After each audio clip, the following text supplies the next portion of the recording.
pork consumption may seriously impact your health. 3 years ago, I faced a health crisis that changed my perspective on meat consumption completely. After experiencing persistent digestive issues and inflammation, my doctor suggested examining my diet more closely. What we discovered about pork consumption shocked me to my core. Pork contains naturally occurring compounds that can trigger inflammatory responses in sensitive individuals. The high sodium content in processed pork products, averaging 1,200 milligrams per serving according to the American Heart Association, contributes to elevated blood pressure risks. These findings aren't meant to alarm you, but rather to provide clear information about potential health considerations. Let me share what medical research reveals about pork consumption and its effects on human health. The Centers for Disease Control and Prevention has documented several concerns that every consumer should understand.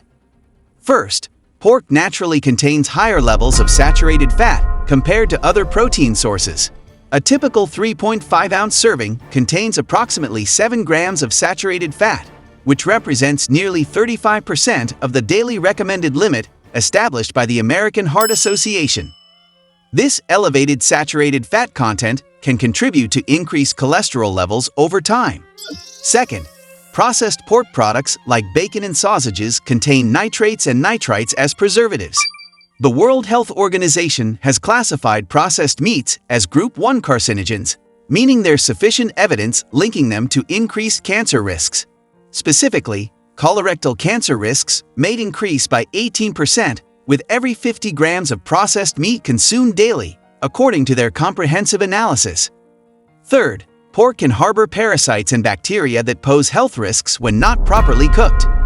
Trichinella spiralis, the parasite causing trichinosis, remains a concern despite improved farming practices. The USDA recommends cooking pork to an internal temperature of 145 deg to eliminate potential pathogens. Fourth, the high purine content in pork can trigger gout attacks in susceptible individuals.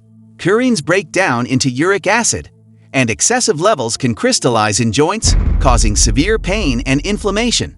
People with existing gout conditions should monitor their pork intake carefully. My personal experience with reducing pork consumption led to noticeable improvements in my energy levels and digestive comfort within just 2 weeks.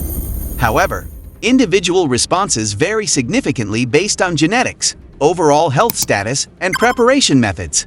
Here are practical steps to minimize potential risks while still enjoying pork occasionally. Choose leaner cuts like pork tenderloin, which contains less saturated fat than fattier options. Limit processed pork products to special occasions rather than daily consumption. When cooking pork, avoid charring or overcooking, as this can create harmful compounds called heterocyclic amines. Marinating pork in acidic ingredients like lemon juice or vinegar can reduce these compound formations by up to 90%, according to research published in the Journal of Food Science. Consider portion control as your primary strategy. The American Cancer Society recommends limiting red meat consumption to 18 ounces per week, including pork. This translates to approximately 3 6-ounce servings across 7 days. Some individuals may experience adverse reactions to pork consumption, including digestive upset, skin irritation, or respiratory symptoms. These reactions don't affect everyone, but awareness helps identify personal sensitivities. Always consult healthcare professionals before making significant dietary changes, especially if you have existing health conditions. Your doctor can provide personalized guidance based on your medical history and current health status. To track your health progress, maintain a food diary noting how different foods affect your energy, digestion, and overall well-being. This simple practice can reveal patterns and help optimize your dietary choices. Remember that moderation remains key in any healthy eating approach. Complete elimination isn't necessary for most people, but informed choices about frequency and preparation methods can significantly impact your health outcomes. The goal isn't to create fear around food, but rather to empower you with knowledge for better health decisions.